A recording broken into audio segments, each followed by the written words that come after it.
Claude Leroy. Claude, la conversation a été courte, hein, j'ai regardé, chrono à l'appui, ça a duré à peu près 15 secondes. Ah, quand même. Ouais, 15 secondes. On voit Sadio fondre vers vous, vous prendre dans ses bras, lâcher un petit mot, vous nous refaites le dialogue, vous nous racontez ce qui s'est passé. Mais ça, je pense même pas, je savais même pas que ça allait durer 15 secondes. 15 secondes. C'était tout simple, il est arrivé vers moi. Je traînais là, à un endroit où j'avais rien à faire. Ouais. Parce qu'on s'est tous posé la question de savoir si c'était pas toi le sélectionneur. Vous voulez savoir qui t'étais, non? C'est incroyable. Qui êtes-vous, monsieur? On voit la statue du commandeur qui arrive, Claude Leroy. Excusez-moi, je suis en interrogatoire, foutez pas l'interrogatoire, on laisse la séquence. Il y a quelques avocats de la partie civile, là. Allez-y. Donc, il est arrivé vers moi. Il allait vers le vestiaire, il m'a vu, il est venu vers moi, il m'a dit, tu ferais quoi? Voilà. Aussi simplement que ça, je lui ai dit, va chercher tes potes et ramène-les sur le terrain. Voilà, donc ça a duré, je pense, 4 ou 5 secondes.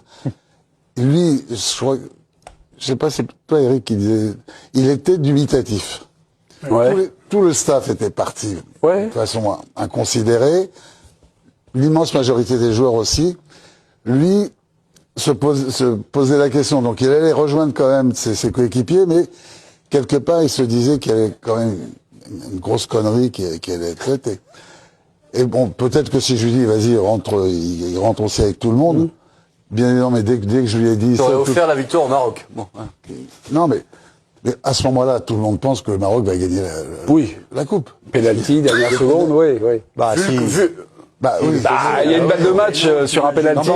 Vu le contexte autour de ce penalty, tu peux te dire que le mec qui va se présenter devant Mendy pour frapper, pression monumentale. Mais il vaut mieux avoir 25 minutes entre la décision de l'arbitre et la frappe. 15 minutes, 22 secondes. Ouais, exactement. Pas 27, c'est 15 pour tout le monde. Pardon, mais quelques secondes après, 30 secondes à peu de choses près, Paptio, le sélectionneur sénégalais, qui était très remonté, était redescendu de 2 crans en indiquant les mecs, c'est bon, faut reprendre, faut jouer.